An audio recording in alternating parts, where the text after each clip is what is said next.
서울의 낡은 다세대 주택에서 그의 세상은 무너졌습니다.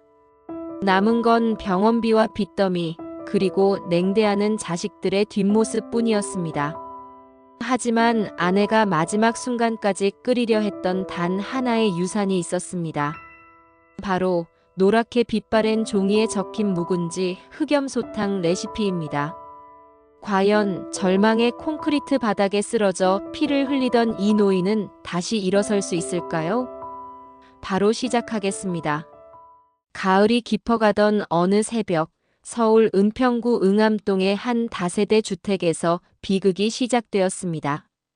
32년 된 낡은 건물 2층. 한명수는 아내 서현숙의 차가운 손을 부여잡고 있었지요. 119 구급대원들이 30분 넘게 시도하던 심폐소생술을 멈춘 지 이미 5분이 지났던 때였습니다. 사망 시각은 오전 3시 37분입니다. 구급대원의 목소리가 작은 방 안에 무겁게 떨어졌어요. 69세의 한명수는 믿을 수 없다는 듯 아내의 얼굴을 들여다봤습니다. 평온해 보이는 얼굴, 하지만 입가에는 된장이 말라붙어 있었지요. 심장마비가 오기 직전까지도 부엌에서 무언가를 준비하고 있었다는 증거였습니다. 비틀거리며 부엌으로 나간 명수의 눈에 가스레인지 위 커다란 냄비가 들어왔어요. 하얗게 식어버린 흑염소 사골 국물이 기름막을 두르고 있었습니다. 그 옆에는 3년 묵은 김장김치 항아리가 뚜껑이 열린 채 놓여 있었고, 도마 위에는 정성스럽게 썰어놓은 묵은지가 가지런히 널려 있었지요. 싱크대 서랍이 반쯤 열려 있는 것을 본 명수는 천천히 다가갔습니다. 그 안에서 노란빛 바랜 메모지 뭉치를 발견했는데 맨 위에 우리 집 묵은지 흑염소탕. 시어머니 직전 전수라는 제목이 떨리는 손글씨로 적혀 있었어요. 메모를 펼쳐본 명수의 눈에 눈물이 고였습니다. 아내가 평생 소중히 간직해온 시어머니로부터 물려받은 60년 전통의 비법이었던 것이지요. 흑염소뼈는 반드시 찬물에 12시간 담가 핏물을 완전히 빼야 한다. 첫물은 아까워하지 말고 과감히 버릴 것. 두 번째 끓일 때 3년 이상 묵은 김치를 썰어 넣는데 겉잎은 버리고 속만 발라내어 사용한다. 국물이 누렇게 우러나기 시작하면 직접 간 들깨를 체에 걸러 넣고 마지막에 신선한 방아잎을 띄운다. 이때 절대로 중간에 간을 보면 안 된다. 묵은지의 염도가 자연스럽게 간을 맞춰주기 때문이다. 명수는 떨리는 손으로 메모를 주머니 깊숙이 넣었습니다. 아내가 평생 보물처럼 아끼던 것, 어쩌면 자신에게 남긴 마지막 선물일지도 모른다는 생각이 들었어요. 3일 뒤 장례식장은 썰렁하기 그지없었습니다. 10월의 차가운 바람이 유리문을 덜컹거리게 했고 조문객이라고는 동네 아주머니 몇 명이 전부였지요. 40대 중반의 아들 한민호는 빈소 안으로 들어오지도 않고 복도에서 담배를 피우며 누군가와 통화를 하고 있었습니다. 네, 알겠습니다. 내일 계약서 들고 찾아뵙죠. 아버지요? 집 팔아서라도 병원비는 내야 하니까. 네, 저한테는 관계없는 일입니다. 그 목소리를 들은 명수의 가슴이 무너져 내렸어요. 자신이 키운 아들이 맞나 싶을 정도로 차가운 목소리였습니다. 38세의 딸 한지혜는 빈소 한쪽 구석에서 남편과 격하게 말다툼을 하고 있었지요. 이혼 서류 준비됐어? 엄마 장례식 끝나자마자 바로 제출할 거야. 더는 못 참겠어. 남편의 목소리가 들렸습니다. 장모님 돌아가신 마당에 그런 얘기를 꼭 해야 해? 그럼 언제 해? 평생 참고만 살아? 당신이랑은 더 이상 못 살아. 명수는 텅 빈 빈소에 홀로 앉아 있었습니다. 진한 향 냄새가 코를 찌르고 영정 속 아내만이 온화한 미소로 자신을 바라보고 있었지요. 작년 봄, 응암동 작은 공원 벤치에서 찍은 사진이었습니다. 그 공원 벤치는 부부에게 특별한 장소였어요. 매일 저녁 7시, 두 사람은 어김없이 그곳에서 만나 막걸리 한 잔을 나누곤 했습니다. 봄에는 벚꽃이, 가을에는 은행잎이 흩날리던 그곳에서 아내는 종종 이상한 말을 하곤 했지요. 여보, 내가 먼저 가게 되면 너무 슬퍼하지 말아요. 혼자 사는 것도 나쁘지 않을 거예요. 갑자기 무슨 소리야? 우리 백년해로 약속했잖아. 백년해로도 좋지만 남은 사람은 또 자기 삶을 살아야죠. 그게 먼저 간 사람을 위한 예의예요. 그때는 그저 농담인 줄만 알았는데 이제와 생각해보니 아내는 무언가를 예감하고 있었던 것 같았습니다. 일주일이 지나고 명수는 노원구 공릉동의 허름한 고시원으로 짐을 옮겨야 했어요. 32년을 살았던 집은 이미 경매로 넘어간 상태였습니다. 병원비 2천만 원, 장례비용 800만 원, 그리고 아내가 숨겨두었던 사채 빚 3천만 원까지. 평생 자신에게 숨기고 혼자 감당하려 했던 빚이었지요. 사평 남짓한 고시원 방은 곰팡이 냄새와 담배 냄새가 뒤섞여 숨쉬기조차 힘들었습니다. 창문도 없는 지하방, 형광등 불빛만이 유일한 빛이었어요. 좁은 책상 위에는 물에 젖은 채무 계약서가 놓여 있었습니다. 전날 밤 천장에서 새어들어온 빗물에 젖어 잉크가 번져 있었지만 월 이자 200만 원이라는 숫자만은 잔인하게도 선명했지요. 채권자 이름은 오제국. 동네에서 악명 높은 사채업자였습니다. 그가 고시원 문을 두드리는 소리가 들렸어요. 한 사장님. 아니, 이제는 그냥 한 씨라고 불러야 하나? 문을 열자 50대 중반의 오제국이 비죽 웃으며 서 있었습니다. 목에 두른 굵은 금목걸이가 형광등 빛에 번들거렸고 손가락마다 낀 금반지가 위협적으로 빛났어요. 뱀처럼 차가운 눈빛으로 명수를 훑어보더니 방 안으로 불쑥 들어왔습니다. 이번 달 이자 200만 원 준비는 되셨겠죠? 조금만 시간을. 일자리를 구하면. 69살 먹은 노인네가 무슨 일을 한다고? 이 나이에 누가 써주겠어요? 자식들한테나 손 벌려 보시지. 명수는 고개를 떨어뜨렸습니다.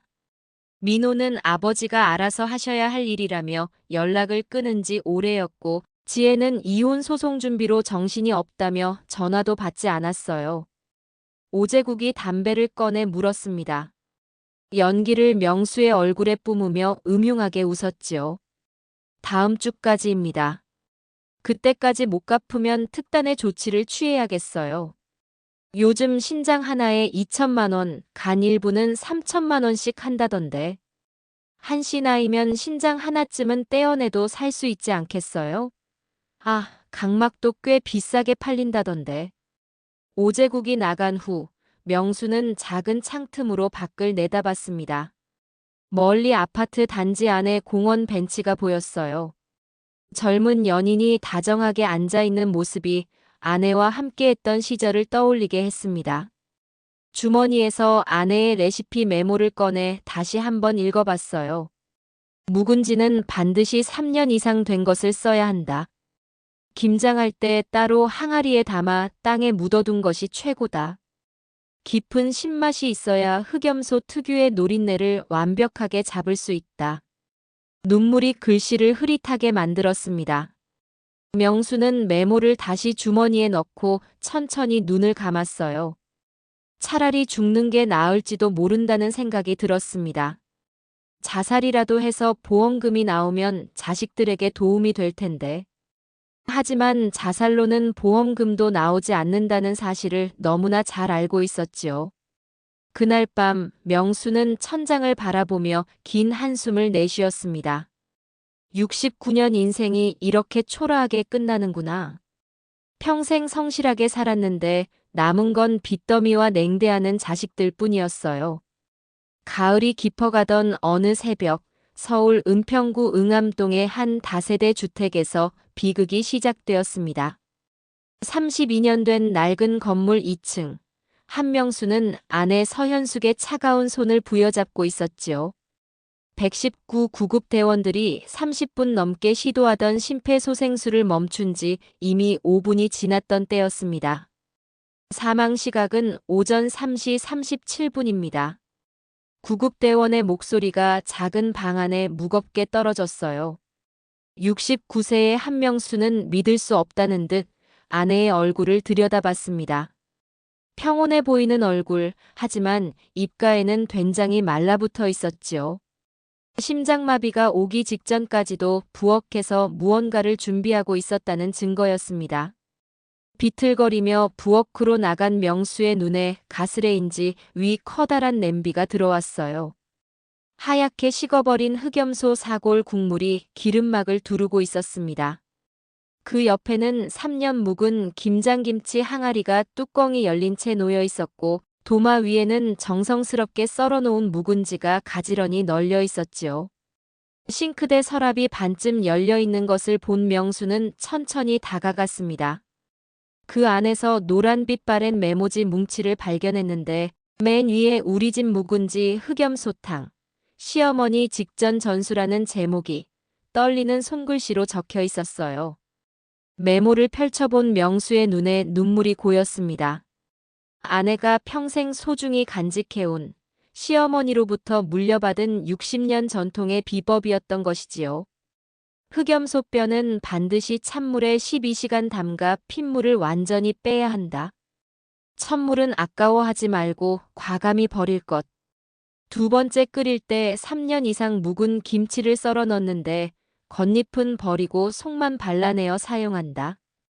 국물이 누렇게 우러나기 시작하면 직접 간 들깨를 체에 걸러 넣고 마지막에 신선한 방아잎을 띄운다. 이때 절대로 중간에 간을 보면 안 된다. 묵은지의 염도가 자연스럽게 간을 맞춰주기 때문이다.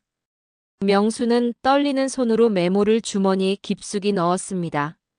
아내가 평생 보물처럼 아끼던 것, 어쩌면 자신에게 남긴 마지막 선물일지도 모른다는 생각이 들었어요. 3일 뒤 장례식장은 썰렁하기 그지없었습니다. 10월의 차가운 바람이 유리문을 덜컹거리게 했고 조문객이라고는 동네 아주머니 몇 명이 전부였지요. 40대 중반의 아들 한민호는 빈소 안으로 들어오지도 않고 복도에서 담배를 피우며 누군가와 통화를 하고 있었습니다. 네, 알겠습니다. 내일 계약서 들고 찾아뵙죠. 아버지요? 집 팔아서라도 병원비는 내야 하니까. 네, 저한테는 관계없는 일입니다. 그 목소리를 들은 명수의 가슴이 무너져 내렸어요. 자신이 키운 아들이 맞나 싶을 정도로 차가운 목소리였습니다. 38세의 딸 한지혜는 빈소 한쪽 구석에서 남편과 격하게 말다툼을 하고 있었지요. 이혼 서류 준비됐어? 엄마 장례식 끝나자마자 바로 제출할 거야. 더는 못 참겠어. 남편의 목소리가 들렸습니다. 장모님 돌아가신 마당에 그런 얘기를 꼭 해야 해? 그럼 언제 해? 평생 참고만 살아? 당신이랑은 더 이상 못 살아. 명수는 텅 빈 빈소에 홀로 앉아 있었습니다.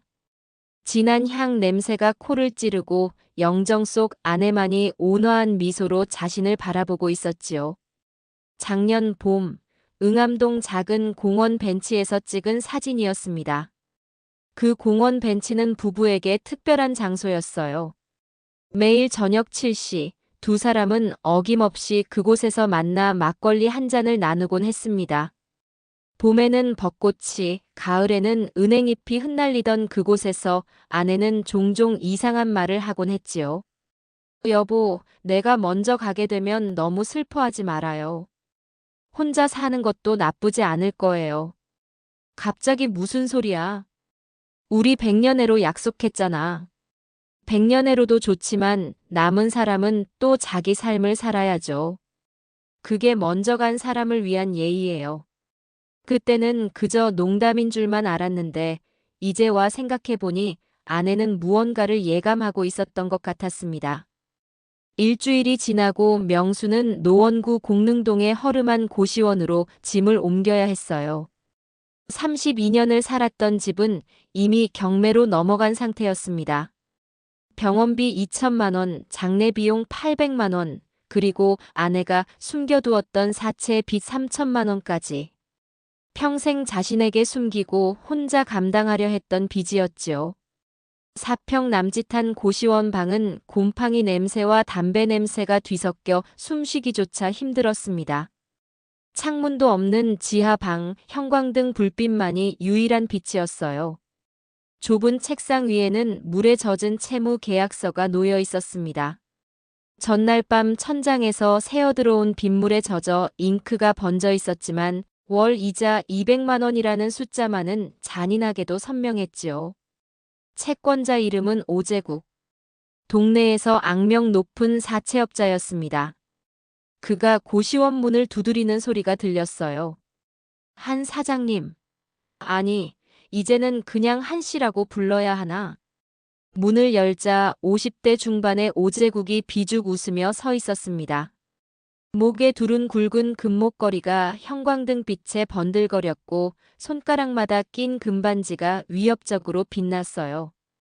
뱀처럼 차가운 눈빛으로 명수를 훑어보더니 방 안으로 불쑥 들어왔습니다. 이번 달 이자 200만 원 준비는 되셨겠죠?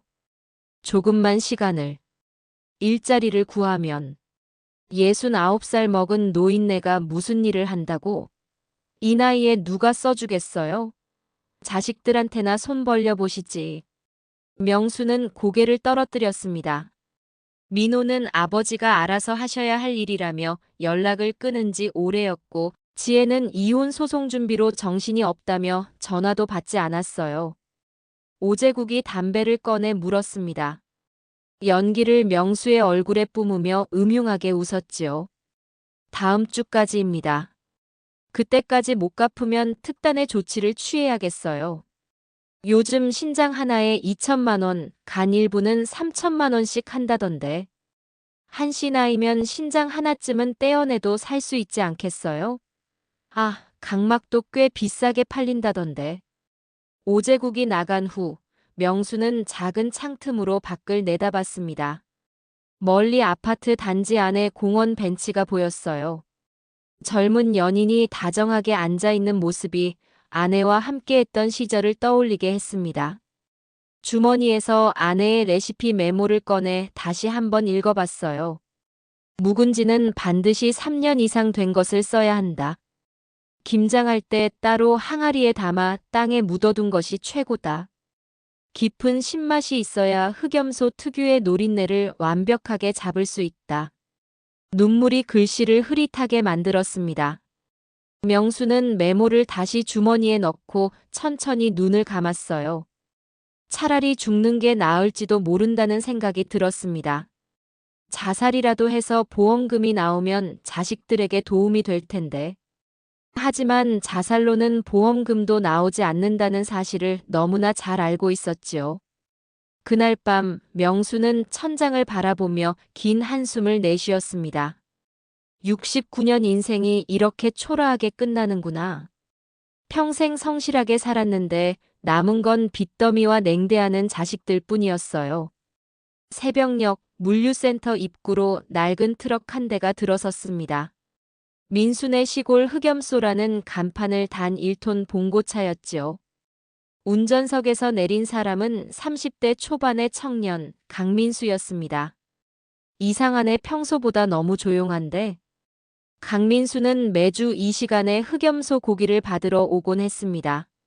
하지만 오늘은 뭔가 달랐습니다. 평소 같으면 박기복 주임이 나와서 인수 확인을 했을 텐데 아무도 보이지 않았지요.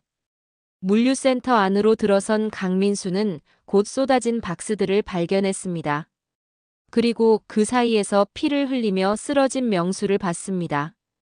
아저씨, 정신 차리세요. 정신 차려요. 강민수는 즉시 119에 신고했습니다. 그리고 자신이 입고 있던 점퍼를 벗어 명수의 머리 상처를 꽉 압박했어요. 피는 이미 많이 흘렀지만 다행히 아직 맥박은 뛰고 있었습니다. 약하지만 분명히 살아있었지요. 아저씨, 조금만 버티세요. 구급차 왔어요.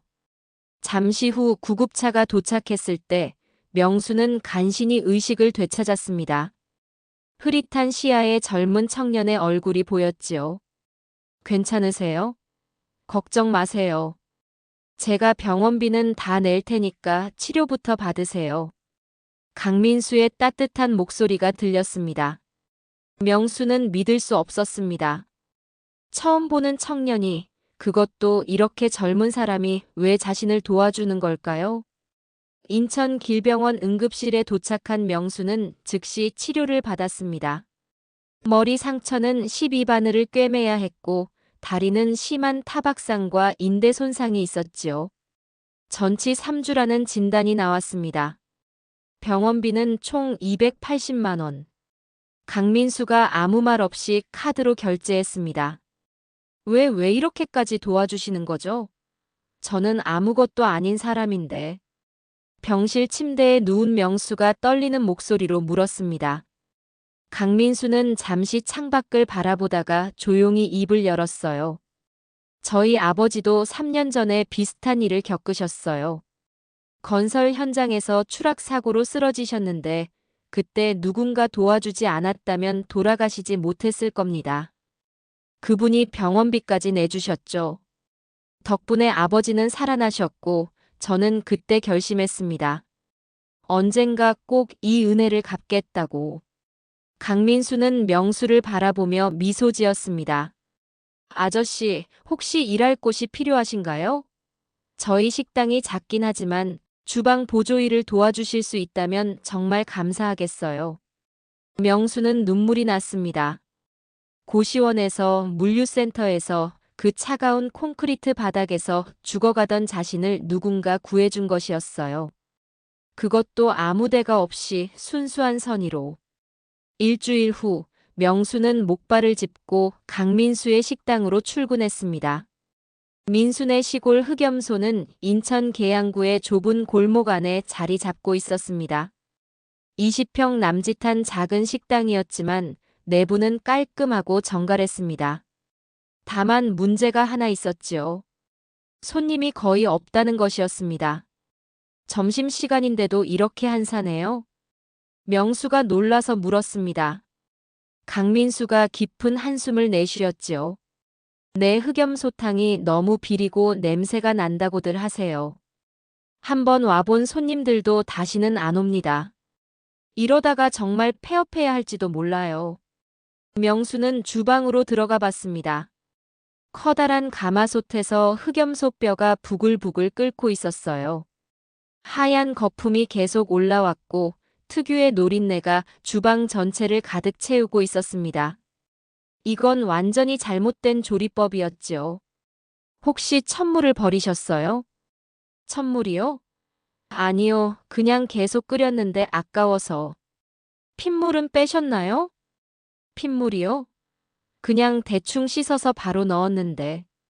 명수는 주머니에서 아내의 레시피 메모를 조심스럽게 꺼냈습니다.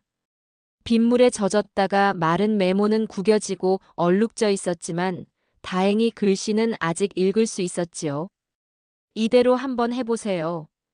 제 아내가 시어머니께 배운 60년 전통 비법입니다. 강민수는 반신반의하며 메모를 받아 읽었습니다. 그리고 명수의 지시대로 처음부터 다시 시작했지요. 먼저 흑염소 뼈를 커다란 통에 담고 찬물을 가득 부었습니다. 12시간을 기다리는 동안 물을 3번이나 갈아야 했습니다. 핏물이 빠져나와 물이 검붉게 변할 때마다 새 물로 교체했습니다. 다음 날 아침, 드디어 본격적인 조리가 시작됐습니다. 핏물이 완전히 빠진 뼈를 끓는 물에 넣고 10분간 데친 후 그 물은 과감하게 버렸습니다. 강민수는 아까워했지만 명수는 단호했어요. 첫물에는 잡내만 가득합니다. 아까워하면 안 돼요. 깨끗한 물을 다시 붓고 2번째 끓이기를 시작했습니다. 이번에는 아주 약한 불로 천천히 정성스럽게 끓였지요. 이제 묵은지를 넣을 차례예요. 3년 묵은 거 있나요? 3년이요? 그렇게 오래된 김치가 어디 있어요? 그럼 구해와야 합니다. 반드시 3년 이상 묵은 것으로요. 다음 날 강민수는 남대문 시장을 샅샅이 뒤졌습니다. 전통 김치를 파는 할머니들을 찾아다닌 끝에 겨우 3년 묵은 김장김치 한 항아리를 구할 수 있었습니다. 무려 20만 원이나 했지만 강민수는 기꺼이 지불했지요. 명수는 조심스럽게 묵은지 항아리를 열었습니다. 시큼하면서도 깊은 향이 주방에 퍼졌습니다. 3년의 세월이 만들어낸 복잡하고도 오묘한 향이었지요. 겉잎은 모두 떼어내고 속만 발라냈습니다. 그것을 정성스럽게 잘게 썰어 끓고 있는 국물에 넣었습니다. 놀라운 일이 벌어졌습니다. 지독하던 흑염소 노린내가 마법처럼 사라지기 시작했어요. 묵은지의 깊은 산미가 비린내를 완벽하게 중화시켰습니다. 탁하던 국물도 맑고 노릇하게 변했지요. 이게 정말 같은 흑염소탕이 맞나요? 강민수가 놀라서 외쳤습니다.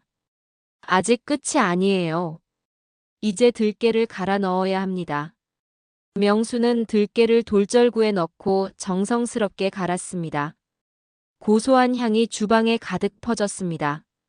그것을 고운 채에 걸러 국물에 천천히 풀었지요. 순간 국물이 고소하고 진득하게 변했습니다. 마치 어머니가 끓여주던 들깨탕 같은 정겨운 맛이 났습니다.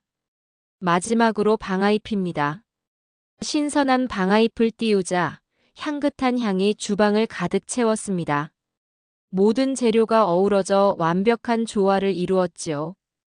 강민수가 휘어진 국자로 국물을 떠서 조심스럽게 맛을 봤습니다. 그 국자는 명수가 가져온 것으로 아내가 30년간 사용하던 것이었습니다. 이게 정말 흑염소탕이 맞나요? 전혀 비리지 않아요. 오히려 구수하고 깊은 맛이 나요. 명수가 미소 지었습니다. 간은 절대 하지 마세요. 묵은지가 알아서 간을 맞춰줄 거예요. 그날 저녁 단골 손님 몇 명이 찾아왔습니다.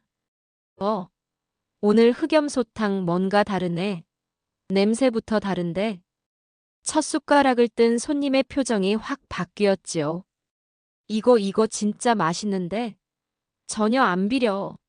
오히려 구수해. 한 그릇을 싹 비운 손님이 국물을 더 달라고 했습니다. 이 맛이야. 어릴 때 시골 할머니가 끓여주던 그 맛이야. 어떤 손님은 눈물까지 글썽였습니다. 돌아가신 어머니 생각이 나네요. 어머니가 끓여주던 흑염소탕이 딱 이런 맛이었어요. 그 뒤로 소문은 눈덩이처럼 불어나기 시작했습니다. 할배 묵은지 흑염소탕이라는 특별 메뉴가 생긴 지 불과 2주 만에 식당은 사람들로 북적이기 시작했어요. 하루 한정 30그릇이라고 써붙였지만 손님들의 요청으로 50그릇, 70그릇으로 늘려야 했습니다. 계양구에 엄청난 흑염소탕집이 있다던데 69살 할아버지가 직접 끓이는데 3년 묵은 김치를 넣는데 먹고 나면 어머니 생각에 눈물이 난다더라. 한 달 만에 하루 100그릇을 파는 명물 식당이 되었습니다. 예약하지 않으면 먹을 수 없을 정도로 인기가 치솟았지요.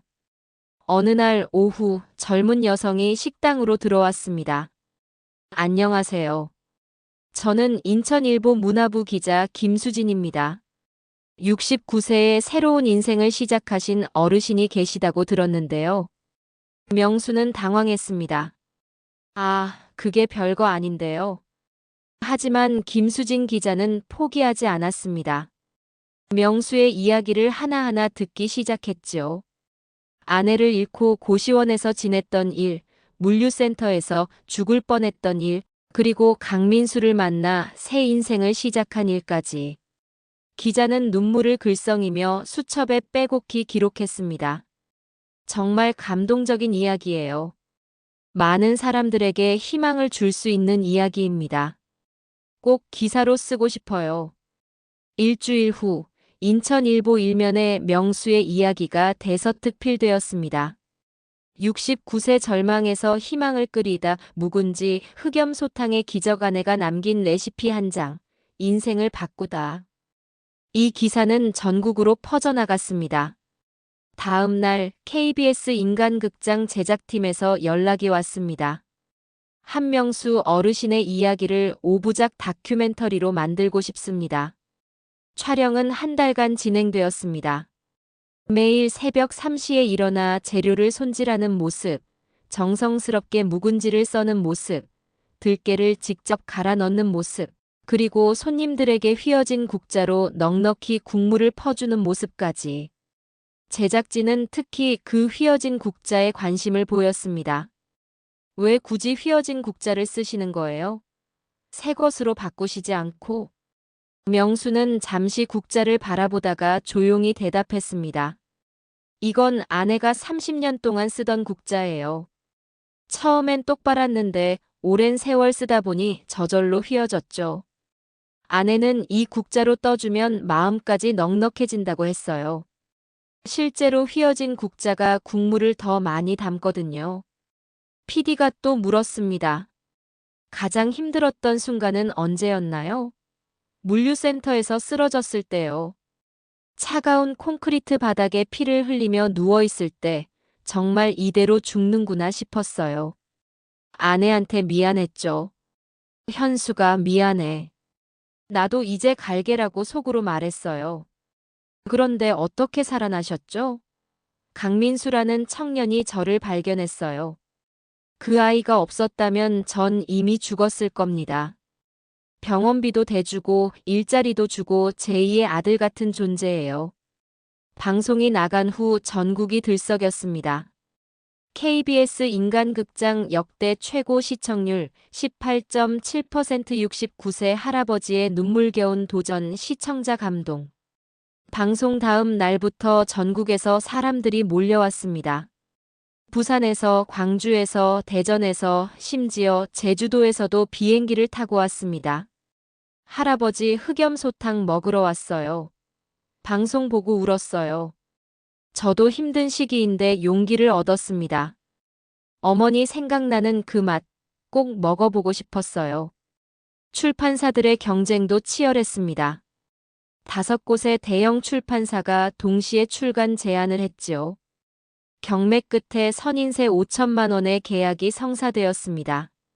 책 제목은 묵은지와 흑염소, 69세 할배의 눈물겨운 레시피로 정해졌습니다.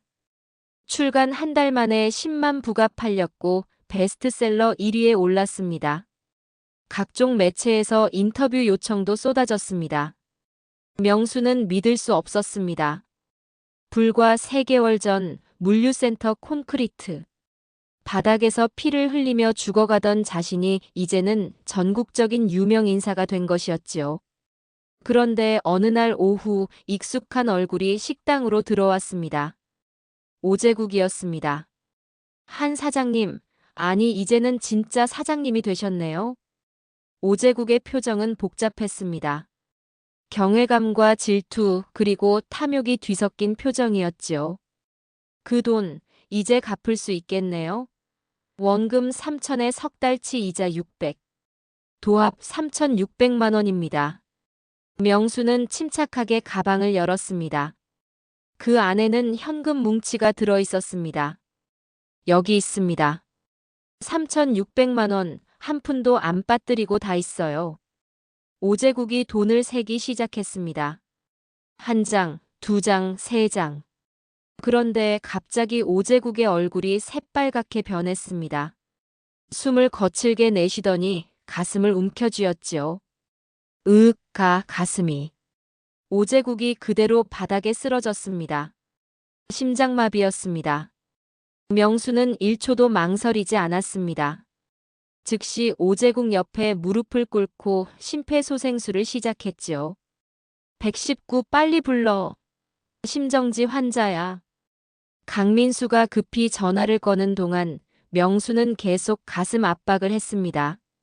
30회 압박, 2회 인공호흡.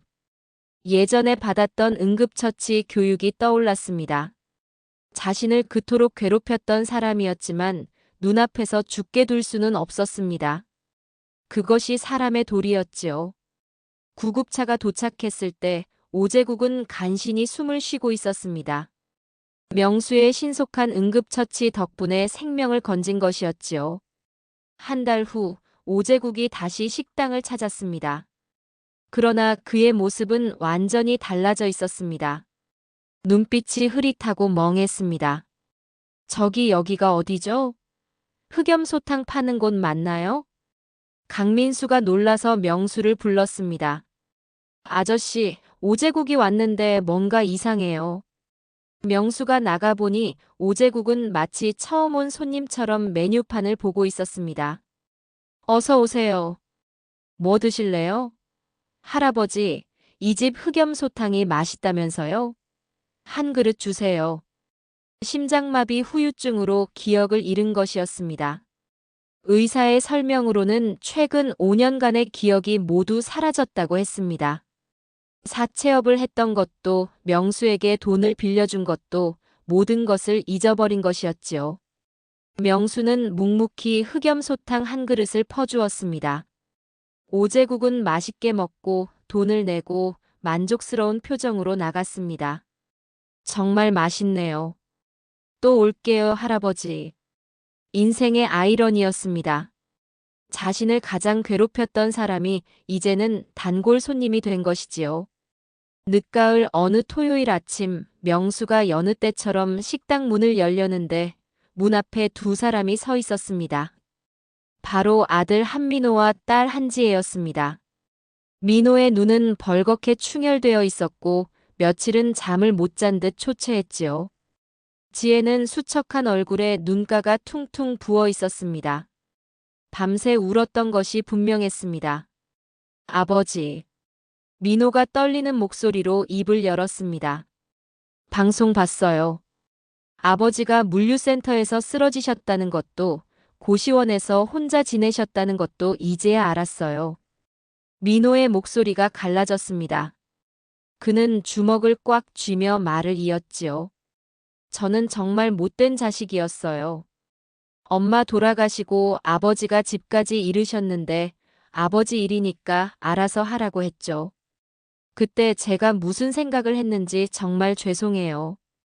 지혜가 갑자기 무릎을 꿇었습니다. 아버지, 저희가 정말 잘못했어요. 엄마 돌아가시고 아버지 혼자 두고 사채업자한테 시달리시는 것도 모르고 용서해 주세요. 정말 죄송해요. 민호도 무릎을 꿇었습니다. 병원비 때문에 집 팔고 사채 갚으시느라 물류센터에서 일하신 것도 몰랐어요. 콘크리트 바닥에 쓰러져서 피 흘리실 때 저는 그때 뭘 했는지 정말 죽고 싶을 만큼 부끄럽고 죄송해요. 명수는 천천히 아이들을 일으켜 세웠습니다. 됐다. 이제 됐어. 너희도 각자 살기 힘들었을 거야. 지혜가 울면서 말했지요. 이혼은 취소했어요. 남편이 방송 보고 아버지 같은 분이 장인어른이면 자랑스럽겠다고 다시 시작하기로 했어요. 제가 너무 이기적이었어요. 민호도 고백했습니다. 저도 많이 반성했어요. 부모님 두 분 다 계실 때는 그게 얼마나 큰 축복인지 몰랐어요. 이제야 아버지가 얼마나 고생하셨는지, 얼마나 외로우셨을지 알 것 같아요. 명수는 아이들을 꼭 안아주었습니다. 그 주 일요일, 가족들은 함께 어머니의 산소를 찾았습니다. 파주 통일동산 공원묘지는 가을빛으로 물들어 있었습니다. 은행나무가 노랗게 빛나고 단풍나무가 붉게 타오르고 있었지요. 명수는 품에서 무언가를 꺼냈습니다. 응암동 공원 벤치에서 주워온 은행잎 3장이었어요. 노랗게 물든 은행잎은 마치 황금빛 편지 같았습니다. 아내가 가장 좋아했던 가을 풍경의 한 조각이었지요. 여보, 애들이 왔어. 이제야 다 함께 왔네. 명수가 은행잎을 묘비 앞에 정성스럽게 놓았습니다. 바람이 살랑 불어 은행잎이 흔들렸습니다. 마치 아내가 반갑게 손을 흔드는 것 같았지요. 민호가 무릎을 꿇고 말했습니다. 엄마, 정말 죄송해요. 아버지 혼자 두고 제가 장남인데도 책임을 회피했어요. 이제부터는 제가 잘 모실게요. 지혜도 눈물을 흘리며 말했지요. 엄마, 아버지가 엄마 레시피로 유명해지셨어요. 전국에서 사람들이 와요. 엄마가 하늘에서 도와주신 거죠? 그 묵은지 흑염소탕 비법, 그게 아버지를 살린 거예요. 명수는 묘비를 부드럽게 쓰다듬었습니다. 차가운 돌이었지만 이상하게 따뜻함이 느껴졌습니다. 현수가 당신이 남긴 묵은지 레시피가 날 살렸어. 죽으려던 나를 다시 일으켜 세웠어. 고맙다, 정말 고맙다. 산을 내려오는 길에 민호가 조심스럽게 제안했습니다. 아버지, 이제 저희 집으로 모시고 싶어요. 더 이상 혼자 계시면 안 돼요. 제가 큰 방 드릴게요. 지혜도 거들었죠. 맞아요. 저희가 번갈아 가며 모실 수도 있고요. 아버지 혼자 고시원에 계신다는 게 너무 마음 아파요. 하지만 명수는 온화하게 고개를 저었습니다. 고맙지만 난 이제 내 길을 가야 해. 강민수와 약속했거든. 이 식당을 전국 최고로 만들기로. 그리고 이제는 혼자가 아니야. 매일 300명의 손님이 가족처럼 찾아와. 하지만 아버지, 너희는 너희 인생이 있잖니. 잘 사는 게 나한테는 최고의 효도야. 가끔 얼굴 보여주고 안부 물어주는 것만으로도 충분해. 명수는 아이들의 어깨를 다독였습니다. 나는 69살의 새 인생을 찾았어. 이제 시작이야. 너희도 각자의 자리에서 최선을 다해. 그게 엄마가 바라는 거일 거야.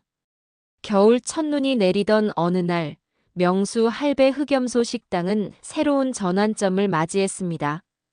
입구 앞에는 손님들이 길게 줄을 서 있었고, 안에서는 국물이 끓는 냄비에서 김이 모락모락 피어올랐습니다. 명수는 여느 때처럼 휘어진 국자를 손에 쥐고 있었습니다. 이 국자는 이제 단순한 조리 도구가 아니라 아내와의 추억이자 식당의 상징이 되었지요. 손님들도 일부러 그 국자로 국물을 받아가곤 했습니다. 아버지, 이 국자로 퍼주시는 거 맞죠? 꼭 그걸로 주세요. 명수는 미소 지으며 대답했습니다.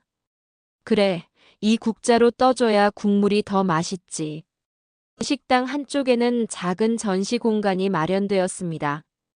그곳에는 빗물에 젖어 글씨가 번진 채무 계약서, 물류센터에서 빠져있던 손수레의 핀, 그리고 휘어진 국자가 함께 놓여 있었습니다.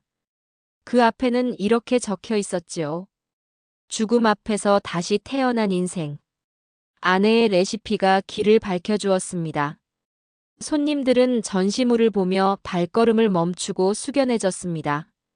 어떤 이는 눈시울을 붉히며 속삭였지요. 저건 그냥 도구가 아니네. 한 사람의 인생이 담긴 증거네. 식당은 이제 프랜차이즈 1호점을 준비하고 있었습니다. 전국 각지에서 창업 문의가 쇄도했고 방송 출연과 강연 요청도 이어졌습니다. 그러나 명수는 욕심을 부리지 않았습니다. 하루에 300그릇이면 충분합니다. 더 늘리면 맛이 달라져요. 손님 한 분 한 분에게 정성을 다하려면 이게 딱 좋아요. 그는 매일 새벽 아내의 레시피 메모를 꺼내 읽었습니다. 비록 종이는 빗물에 얼룩져 있었지만 글씨 하나하나는 마음속에 새겨져 있었습니다. 첫물은 아까워하지 말고 버려라. 간은 묵은지가 맞춰준다. 명수는 혼잣말처럼 속삭였습니다. 여보, 당신 말대로 했더니 이렇게 사람들이 찾아와. 당신이 남겨준 게 날 살리고 이 집을 살리고 수많은 사람들까지 살리고 있어. 어느 날 저녁 가족들과 강민수 그리고 몇몇 단골들이 함께 모였습니다. 따뜻한 흑염소탕을 앞에 두고 모두가 웃으며 이야기꽃을 피웠습니다. 명수는 국자를 내려놓고 천천히 말했지요. 나는 이제 더 이상 혼자가 아니야. 너희가 있고 이 식당이 있고 찾아와주는 손님들이 있어. 69살에 다시 시작한 내 인생. 앞으로도 매일 이 국자로 희망을 퍼줄 거야. 창밖에는 하얀 눈이 내리고 있었습니다. 눈송이는 가볍게 내려앉아 세상을 덮었고 마치 새로운 시작을 축복하듯 식당 안을 환하게 밝혔습니다.